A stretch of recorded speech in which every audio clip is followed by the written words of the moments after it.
Well, we appreciate the fact that Smash Hits is full of master tracks and they ditched the covers. It just didn't click with us. Right now, joining us to further discuss this review is our resident Guitar Hero goddess and X-Play's editorial manager, Abby Heppy, and you also wrote the review. Yeah. And there was a little bit of controversy about this, so we should talk about it. Yeah, I felt bad even giving it a 3 because it made me so angry.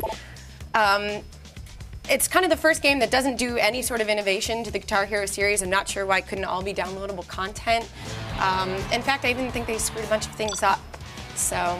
Right, Well, so. now, what were the things that you really, because really you felt that it played differently than all the Guitar Hero games that we're used to coming out of Neversoft? Well, certain things that I saw, like Star Power coming in on the very last note of a song with no place to use it, and lots of little charting mistakes. And they recharted a lot of things in the game that they didn't really need to rechart, even though they're using master tracks this time.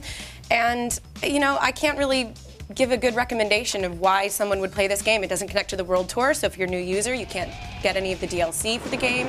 And if you're someone like me that's been playing since the inception of Guitar Hero, it's really disappointing. So you're saying for a hardcore gamer, you would definitely say this is a not buy? Definitely, and I really wish that they had just gone the DLC route on this one. I think, you know, Neversoft has done a lot of things to kind of innovate with the finger tappings, with open notes on bass, and this one has nothing in it, and it's not them doing it, and I feel like if they continue to farm this series out to, you know, development companies past Neversoft, that you're going to lose quality every time this gets another iteration. And I think this brings up, I think, one of the biggest questions that a lot of people have been, you know, talking about is with Van Halen and Guitar Hero 5 down the line, we have Smash Hits, and we already had, you know, Aerosmith has come out.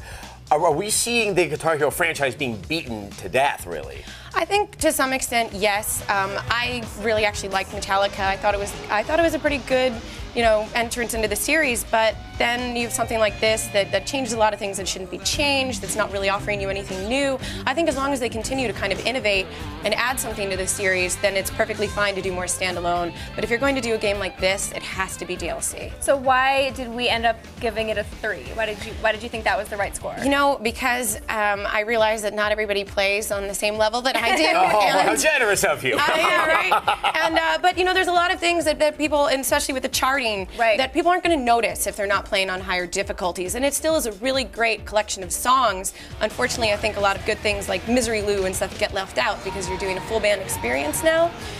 But in general, I think if you're like one of the hardcore fans of this series, you're not going to find what you're looking for. It's going to piss you off. Yeah, that's one way to say it. So the average gamer is going to buy this and not going to be too disappointed, but if you're a hardcore gamer who loves the series, you're going to be upset. Yeah, but I feel bad for them too because they won't be able to download any new content to the game and they're stuck with what they buy.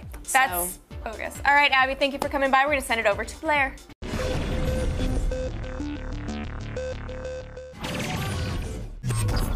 Like this short clip? Want to get more? Download a full episode on Zune, Xbox Marketplace, or Fancast Store right now. G4, TV that's plugged in.